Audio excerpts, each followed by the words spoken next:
Hello, my name is James and welcome to Mirror Domain's Movie News for September 17th, 2020. And on today's show we're going to be talking about Matrix 4 news? Okay, well that's interesting. The Batman is back into production. Yeah. Okay, Denis Villeneuve and Jake Gyllenhaal are talking about working together again. And we start off today's show with some She-Hulk news. If you want to click ahead to any of these stories, just look down in the comments below. I left some timestamps there for you guys for all of the movie news and entertainment news headlines. But let's start off the show with this She-Hulk news, and I'll pull up that little article on Variety just up here on the side. She-Hulk Disney Plus series casts Tatiana Maslany in the lead role. So there's our She-Hulk. This is going to be on Disney Plus. Now, they still haven't said when this is going to come out, but if they've got the lead actress now, they can start production hopefully rather soon. And it's yet up in the air if Bruce Banner is going to be in this, but Tatiana Maslany, if you don't know, she was in Orphan Black, which ran for 5 seasons, and she's actually fairly good as an actress. I think you won't be let down by her casting. It's fairly interesting, and it just broke, so I'm not too read up on this. I guess it's breaking all over the place, and maybe we'll do a little bit more tomorrow if more comes out, but for now it's just the casting. They haven't said anything else more other than this going to be in the same line of Falcon and the Winter Soldier, WandaVision, that Loki series. So I can't wait for this. I think that's great news. It's just, does she look like her? I don't know. I think I can find a better picture of her here. Yeah. I feel like, this is good. Well, I think that they're probably going to try to do the CG route like they do with the actual Bruce Banner Hulk. I don't think they're going to dress up a female bodybuilder and do it that way. I don't think they will. Who knows? What do you think? Do you think they should do that or just go the CG route? Do you know Tatiana Maslany, She-Hulk? Let me know in the comments below. Okay, that's comic book news. Let's stick with that. Let's talk about the Batman. Yeah, everybody's been anticipating the Batman with Robert Pattinson. And what I'll do quickly here is I'll pull up the Variety article that says that the Batman resumes production after shutdown over Robert Pattinson's positive test. Good news. So it sounds like he's through it. He didn't have any major symptoms. Nothing serious. The Batman is going back to work. So he's been cleared. Okay, that's good. That's absolutely great news, man. So they halted it on September 3rd, and we all reported that back like, oh no, what's this going to do? You know, and as I said, as long as they handle these kinds of things smart, it works, man. And now they're back on track, and it's only been a couple of weeks. That's awesome news, because I think most of us really enjoyed that trailer that came out, and we want to see what's going on with Batman. Yeah. All right, moving on. Jake Gyllenhaal and Denis Villeneuve. This is going to be a good transition. Because Jake Gyllenhaal and Denis Villeneuve have worked together on Prisoners and Enemy, which is actually probably my favorite Denis Villeneuve's movie. It's maybe tied with Arrival. Arrival has some better production qualities, but Enemy with Gyllenhaal is just so haunting. I find myself revisiting that film and just going, with the performances.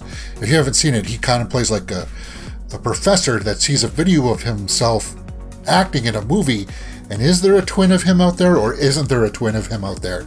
It's just really weird and funky. I like it. Plus, it was filmed in Mississauga, a place very close to where I live, and I like that. So this article basically just says that Gyllenhaal was in an interview on the Deacons podcast, and he revealed that they have something in the works, which is good because they've produced nothing but good quality films. I think most people would like to say that they have seen Prisoners. I think you probably have, and if you haven't seen Arrival, it's good. Blade Runner 2049 from Villeneuve, visual style, and everybody's waiting for this Dune. So Gyllenhaal said, there's something we are working on right now.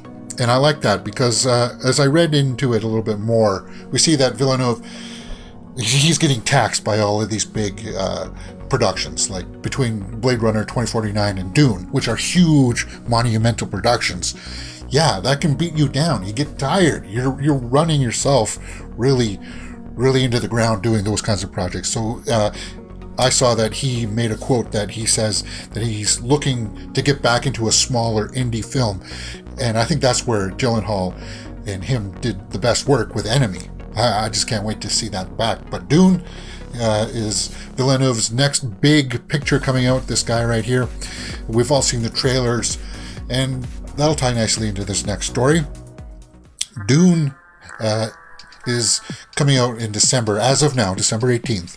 And we've seen the big trailer. Everybody reacted to it. We liked what we saw. And we saw a little bit of the Baron Harkonnen. They're the bad guys. And we saw that Batista was there. He's the Beast Harkonnen. He's like the nephew or something like that to the Baron, who's played by Stellan Skarsgård. Now, we actually get to see what he's going to look like. Because we only saw him from the side and we saw him come out of that weird muck stuff. But it appears that an action figure gives us just a little bit more glimpse into what he's going to look like here. He's bald. Okay, that's fine. Normally, we've seen iterations of him with the hair. But that's whatever. It's going to be bound to get reinterpreted in different ways by many different people. And it looks like McFarlane's Toys Actions is going to give us this little glimpse here. And I look down at the suit, and it looks okay. I don't see the heart plugs. No heart plugs looking like that on there. As you know, some weird things with the Harkonnens. They do weird things with their bodies because they're hooked to different kinds of drugs and spice and all that kind of stuff. Okay, he looks fairly normal. I don't see the hair here though, and that's not a big deal for me. We've seen iterations with him with the hair. Is he going to float though? Is he going to float? I would think that this would suggest that he's going to float. And I've got no problem with that because we saw that in the older film. And it just gave him this extra creepy vibe to him. Where it was just like, yeah, that's part of his character, right? How could you not have that part? Very creepy stuff. But that's what he's going to look like. His skin may be cleaner, but the villainous head of the House Harkonnen looks just as morbidly obese. Yeah, we figured that. But, yeah, what do you think? Let me know in the comments below. Let's move on to a little bit more happier news, for me at least. Okay, listen to this guy. Guy Lafleur was a hockey player, and he's still alive now. He's like 68 or something. He's got to be up there. But he played for the Montreal Canadiens, the Habitants. And they're going to be making a movie about him. So this came out in the Suburban, Quebec's largest English weekly newspaper. And then it's going to be a small biofilm by Crystal Films Productions. I had to look that up. I guess this Crystal Films Productions is an offshoot of a Hasbro organization. That's weird. Hasbro owns this movie production company up in Quebec. But it seems like this is all being French produced, which is good because, well, that's where he's from, isn't it? So if they have a lot of French flavor, if it's even in French, I'll be still watching it because, I mean, come on. I like hockey and I like a good hockey movie, and we need more of them. The script will be by Luc Picard. Okay, that's weird. For the moment, no director is still attached to the project. Okay, so it's obvious that I'm very happy to bring to life the youthful idol of my screen, says the LaRoche, who's going to be producing this. So that's good. I guess it's not going to be too big if you're not a hockey fan. You never knew who he was. Then this thing won't mean that much to you. But let's move on to something more that will mean something to you. Matrix 4 news. Okay, so Matrix 4. Let's just quickly wrap this up. Keanu Reeves was on an interview overseas, and he describes it as a love story. Matrix 4, a love story? Well, the first one, I guess it was sort of a love story overall. Like, there was the backbone there of him and Trinity, Neo and Trinity. But is it how is it a love story now that she's dead, but she's obviously back in some form? It's really interesting. We got reports that Lana Wachowski has written a really inspiring story, and I guess it is being somewhat touted as a love story. He said this on a BB The One show when he was out promoting the film Bill and Ted Face the Music. I can't play that clip, obviously, because I don't want to get striked, but yeah, that was very interesting. And when I was reading this article, it quickly caught my eye that, yeah, Neil Patrick Harris was supposed to be in on this. That's interesting, because it has a very interesting cast, and we were all wondering if, there's going to be a young Morpheus in this, but there's not. Neil Patrick Harris, is he going to be the new Agent Smith? Okay. Or, something of that ilk. And I looked up him, and I didn't find too much, but I did see this article over on Cinema Blend that are about Neil Patrick Harris, and he reveals that it's a shift for the franchise. So there we go with that iteration again. That it's going to be more maybe perhaps of that love story kind of thing. But I liked it because he said that there was some wire work that he was going to be doing, and that caught my eye. I was kind of like, wow, so he's going to be doing some wire work. Is he going to be the bad guy, or is he going to be working with the good guys? I don't know. I think that it'll be handled fine, because the Wachowskis, or Lana Wachowskis, they've been known to be able to capture things and make them look good.